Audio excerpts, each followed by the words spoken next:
जब 2011 के समय में भारत मुक्ति मोर्चा ने 1 सितंबर 2011 को दिल्ली के रामलीला मैदान में ओबीसी की जाति जनगणना के मुद्दे को लेकर बहुत बड़ा आयोजन किया और उसमें लाखों लोग संख्या में आए और उस मंच पर माननीय शरद यादव जी भी उस समय उपस्थित थे, माननीय रामविलास पासवान जी उपस्थित थे और मध्य प्रदेश से एक सांसद माननीय सुखलाल कुशवाहा जी भी उस मंच पर उपस्थित थे। तो ऐसे तमाम लोग उस समय भारत मुक्ति मोर्चा के मंच पर आए और भारत मुक्ति मोर्चा के इस आयोजन से केंद्र सरकार के ऊपर, उस समय कांग्रेस की सरकार थी और केंद्र सरकार के ऊपर इतना बड़ा प्रभाव पड़ा। तो साथियों, इस बात को ध्यान में रखते हुए अभी जो मुद्दे है कि हम लोगों ने ये कहा कि अगर हमारे जेल भरो आंदोलन से भी सरकार के ऊपर कोई प्रभाव नहीं पड़ता है तो 1 जुलाई 2025 को ओबीसी की जाति जनगणना और जाति जनगणना के मुद्दे पर भारत बंद किया जाएगा। तो इस चीज को देखते हुए जो सेंट्रल गवर्नमेंट ने अभी डिसीजन लिया और कैबिनेट में प्रस्ताव पारित किया हुआ है और ये प्रस्ताव जब तक ओबीसी की जाति जनगणना और जाति जनगणना नहीं हो जाती और जाति जनगणना हो करके उसके आंकड़े सामने नहीं आते और आंकड़े आने के बाद जो आंकड़े सामने आते हैं तो उसमें ओबीसी की जितनी संख्या है उस संख्या के अनुपात में उनका प्रतिनिधित्व जब तक नहीं हो जाता तब तक इसे हम एक जुमला ही मानेंगे कि ये सेंट्रल गवर्नमेंट ने अपनी राजनीति के लिए ध्रुवीकरण करने के लिए ही इस प्रकार के फैसले लिए। साथियों, जय भीम, जोहार। इस वक्त हमारे साथ धर्मेंद्र कुमार मौर्य, भारत मुक्ति मोर्चा के प्रचारक उत्तर प्रदेश से हैं और सर का सबसे पहले बहुत बहुत स्वागत करते हैं। सर, स्वागत है आपका। धन्यवाद सर। अभी बिहार में चुनाव है और चुनाव से ठीक पहले ओबीसी जात आधारित जनगणना या जात आधारित जनगणना की बात केंद्र सरकार द्वारा की जा रही है और बहुत सारे लोग इसको जुमला बता रहे हैं, बहुत सारे लोग इसका समर्थन कर रहे हैं।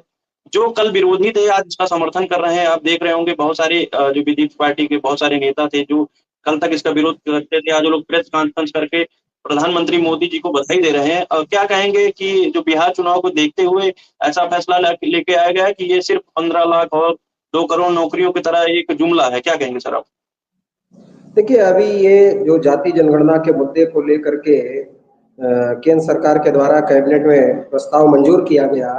तो ये प्रस्ताव तो ये कोई नया मामला नहीं है। ऐसा अनेकों बार ओबीसी को लेकर के हुआ है। इसके पहले काका कालेलकर कमीशन को लेकर के भी किया गया और फिर इसके बाद मंडल कमीशन को लेकर भी किया गया और ये जब 2011 के समय में भारत मुक्ति मोर्चा ने 1 सितंबर 2011 को दिल्ली के रामलीला मैदान में ओबीसी की जाति जनगणना के मुद्दे को लेकर बहुत बड़ा आयोजन किया और उसमें लाखों लोग संख्या में आए और उस मंच पर माननीय शरद यादव जी भी उस समय उपस्थित थे, माननीय रामविलास पासवान जी उपस्थित थे और मध्य प्रदेश से एक सांसद माननीय सुखलाल कुशवाहा जी भी उस मंच पर उपस्थित थे। तो ऐसे तमाम लोग उस समय भारत मुक्ति मोर्चा के मंच पर आए और भारत मुक्ति मोर्चा के इस आयोजन से केंद्र सरकार के ऊपर, उस समय कांग्रेस की सरकार थी और केंद्र सरकार के ऊपर इतना बड़ा प्रभाव पड़ा कि उस समय माननीय लालू यादव और माननीय मुलायम सिंह यादव, रामविलास पासवान जी और शरद यादव जी, ये लोग सदन के अंदर थे। तो उस समय के जब सदन में हंगामा शुरू हुआ तो हंगामा होने से केंद्र की सरकार के उस समय प्रधानमंत्री माननीय मनमोहन सिंह जी थे, तो तत्कालीन प्रधानमंत्री माननीय मनमोहन सिंह जी ने इस बात को स्वीकार किया कि नहीं, हम ओबीसी की गणना कराएंगे और जाति जनगणना कराएंगे। ये बात कही गई 2011 में, लेकिन उस जनगणना का क्या हुआ ये आज आप लोगों के सामने है कि जनगणना की गई लेकिन जनगणना के आंकड़े सामने नहीं लाए गए। उसी प्रकार से कहीं ऐसा तो नहीं कि अभी इस समय जो सेंट्रल गवर्नमेंट है, केंद्र की सरकार है, ये केंद्र की सरकार बहुत ज्यादा दबाव में है और जिस प्रकार से अभी भारत मुक्ति मोर्चा के राष्ट्रीय अध्यक्ष आदरणीय वामन मेश्राम साहब और राष्ट्रीय पिछड़ा वर्ग मोर्चा के राष्ट्रीय अध्यक्ष आदरणीय चौधरी विकास पटेल जी, इन लोगों के द्वारा लगातार इस मुद्दे पर आंदोलन किया जा रहा है। तो अभी आपने हाल ही में देखा होगा कि 9 अप्रैल 2025 को पूरे देश भर में भारत मुक्ति मोर्चा और राष्ट्रीय पिछड़ा वर्ग मोर्चा के कार्यकर्ता जेल भरो आंदोलन किए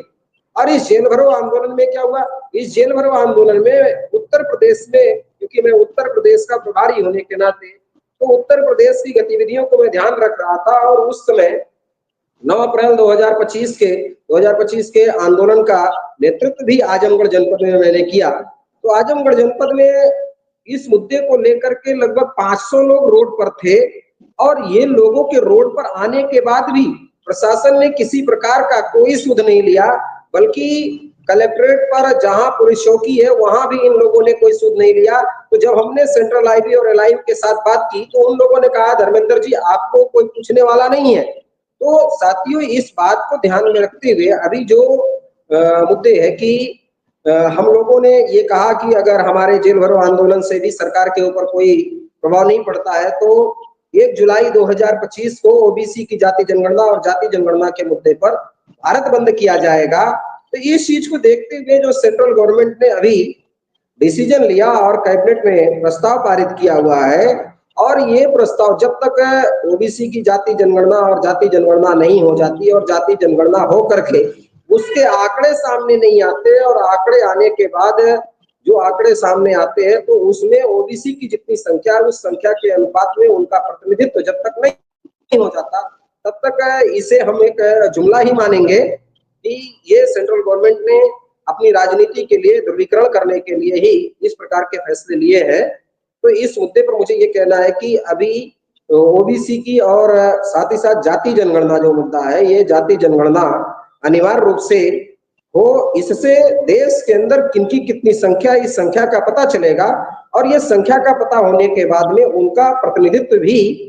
मिलेगा। और ये प्रतिनिधित्व यदि सेंट्रल गवर्नमेंट देती है, क्योंकि साथियों अभी जैसा कि 2025 चल रहा है तो 2025 चल रहा है तो ये देखते हैं कितनी जल्दी जनगणना कराते हैं ये जनगणना। क्योंकि अभी जैसा कि उत्तर प्रदेश में 2025 में किया तो बीजेपी सरकार ने महाकुंभ का आयोजन किया और उस महाकुंभ के आयोजन में इन लोगों ने 45 दिनों में ये कहा कि लगभग 60 करोड़ लोगों ने, 60 से 65 करोड़ लोगों ने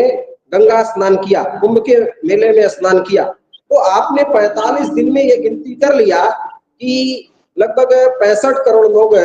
इसमें स्नान में भाग लिए। तो हम कहते हैं कि आप केवल उतने से ही 65 करोड़ की आबादी की गिनती आपने कर लिया, तो फिर इस देश के अंदर जाति जनगणना करने में आप समय क्यों लगा रहे हैं? ये जाति जनगणना के आंकड़े भी आपको जल्द से जल्द, कि इस जाति जनगणना के आंकड़े को आप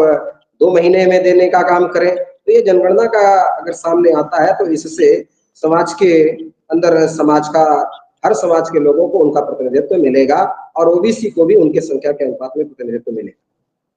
जी सर, देखने को मिला कि भारत मुक्ति मोर्चा हो या तमाम ओबीसी संगठन ये ओबीसी जाति आधारित जनगणना को लेकर हमेशा आंदोलित रहे हैं। तमाम नेता, चाहे वामन मेश्राम हो, चाहे चौधरी विकास पटेल हो, बहुत सारे ओबीसी के नेता, बहुत सारे एससी एसटी के नेता जाति जनगणना की मांग को लेकर हमेशा सड़कों पर आंदोलित रहे। लेकिन आज जब ये फैसला केंद्र सरकार ने किया तो बहुत सारी जो विपक्ष की पार्टियां हैं वो अपना पीठ थपथपाने का काम कर रही हैं। क्या कहेंगे? जो क्रेडिट लेने का मामला आ रहा है वो लोग क्रेडिट ले रहे हैं, क्या कहेंगे आप? देखिए, देश के अंदर चाहे जो भी मुद्दे हैं, और अगर आज जाति जनगणना का मुद्दा सामने है तो जाति जनगणना का मुद्दा, ये जनगणना का मुद्दा भारत मुक्ति मोर्चा के राष्ट्रीय अध्यक्ष आदरणीय वामन मेश्राम साहब की देन, बहुत बड़ी देन है। और इसके पूर्व में भी जैसा कि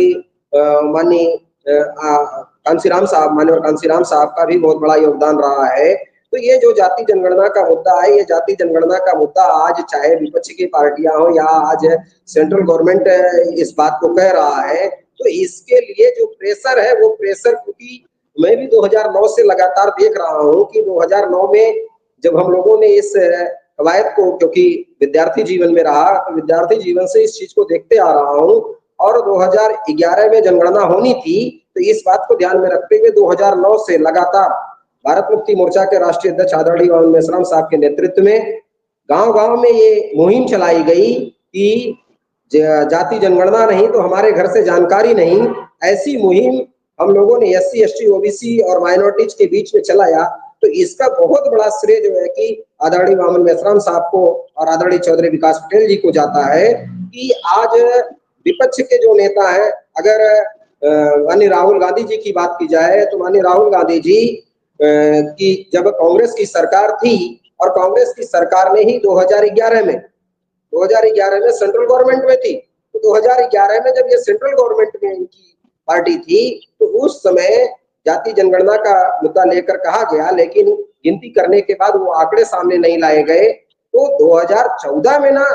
केंद्र की सरकार बदली, 2014 में केंद्र की सरकार बदली, आपके पास में 2011, 12, 13 ये पूरा का पूरा समय 3 साल का था। तो इन 3 सालों में आपने ओबीसी को उनकी संख्या के अनुपात में प्रतिनिधित्व क्यों नहीं दिया? तो आज पीठ थपथपाने की बात कर रहे हैं, आश्रय लेने का काम कर रहे हैं। उसी प्रकार से अभी जैसा कि उत्तर प्रदेश के अंदर सपा के लोग भी ये बात कह रहे हैं कि हमारी पीडीए ने इस काम को किया, आदरणीय अखिलेश यादव जी ने, हमारे राष्ट्रीय अध्यक्ष जी ने किया। तो हम कहते हैं कि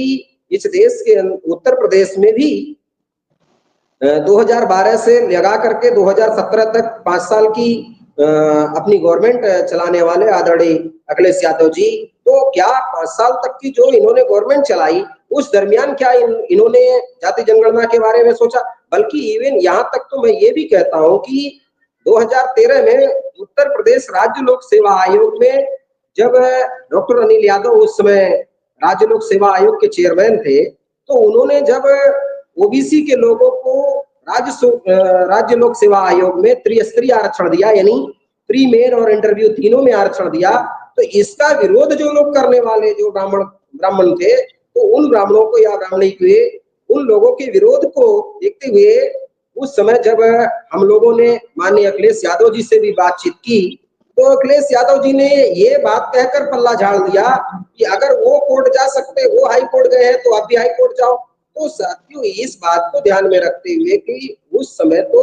आपकी सरकार थी, यानी आप उस समय भी ओबीसी को उनका रिप्रेजेंटेशन देने के पक्ष में नहीं थे। तो इस बात से ये समझ में आता है आज पीठ थमाने का काम चाहे जो करे। जी जी। तो साथियों, अभी बिहार चुनाव भी है और बिहार में चुनाव भी है, और उस चुनाव को लेकर कहीं ना कहीं बीजेपी सरकार द्वारा ये कार्ड खेला गया होगा। तो इसको लेकर क्या संदेश देंगे सर तमाम वोटरों तक, और क्या संदेश पहुंचाना चाहेंगे एससी एसटी ओबीसी के लोगों तक जो बिहार में चुनाव है और तमाम स्टेटों में चुनाव, उसको लेकर क्या संदेश देंगे सर? देखिए, अभी जो बिहार में चुनाव है तो बिहार में बड़े पैमाने पर, क्योंकि नीतीश कुमार जी ने जाति सर्वे कराया, और उस जो इन्होंने सर्वे कराया तो उस सर्वे के आधार पर यह पता चला कि ओबीसी की संख्या 64% है। अब ओबीसी की संख्या 64% है, तो ऐसी परिस्थिति में अगर बिहार के अंदर जो दूसरे दल के लोग हैं, या इवन कह ले कि वहां पर अभी भारत मुक्ति मोर्चा के समर्थन करने वाली एक पार्टी जिसका नाम बहुजन मुक्ति पार्टी है, तो बहुजन मुक्ति पार्टी भी ये बात कह सकती है कि बिहार में 64% ओबीसी के लोग हैं, तो उनको उनकी संख्या के अनुपात में प्रतिनिधित्व मिले। तो इस बात का श्रेय लेने के लिए ही सेंट्रल गवर्नमेंट ने कहीं ऐसा भी, ये राजनीतिक भी फैसले हो सकते हैं कि राजनीति को ध्यान में रखते हुए हम जाएंगे, अगर बिहार में प्रचार के लिए जाएंगे तो बिहार में प्रचार के समय ये बात बीजेपी के लोग कह सकें कि देखिए हमारी सरकार ने वो भी जाति जनगणना के मुद्दे को लेकर आई है और जाति जनगणना के लिए कैबिनेट में प्रस्ताव भी ले आई और जाति जनगणना कराएगी। साथियों, मैं इस मुद्दे पर कहना चाहता हूं कि बिहार चुनाव से पहले आप जाति जनगणना के आंकड़े सार्वजनिक कीजिए। तो जाति जनगणना के आंकड़े अगर बिहार चुनाव से पहले आप सार्वजनिक करते हैं तो हम ये मानेंगे कि नहीं, आप जाति जनगणना के पक्ष में हैं। अगर आप बिहार चुनाव से पहले जाति जनगणना के आंकड़े उनके आंकड़े सार्वजनिक नहीं करते हैं, तो इससे पता चलेगा कि केवल एक राजनीतिक फैसला है, अदरवाइज जो है कि ये ओबीसी के लिए या देश के अंदर एससी एसटी ओबीसी और माइनॉरिटीज के लिए किसी भी प्रकार से बीजेपी काम करती हुई दिख नहीं रही। तो साथियों, हमारे साथ धर्मेंद्र कुमार मौर्य और भारत मुक्ति मोर्चा के प्रदेश प्रचारक उत्तर प्रदेश से थे। और साथियों, साफ तौर पे जो हमारे क्वेश्चन रखे उस पर अपनी बातें रखी। साथियों, जो भी लोग सर सुन रहे थे, सर ने जो बातें कही उस पर आपकी क्या राय है कमेंट बॉक्स में जरूर दीजिए। तब तक के लिए बने रहिए भोजन 85 के साथ। बहुत बहुत धन्यवाद सर।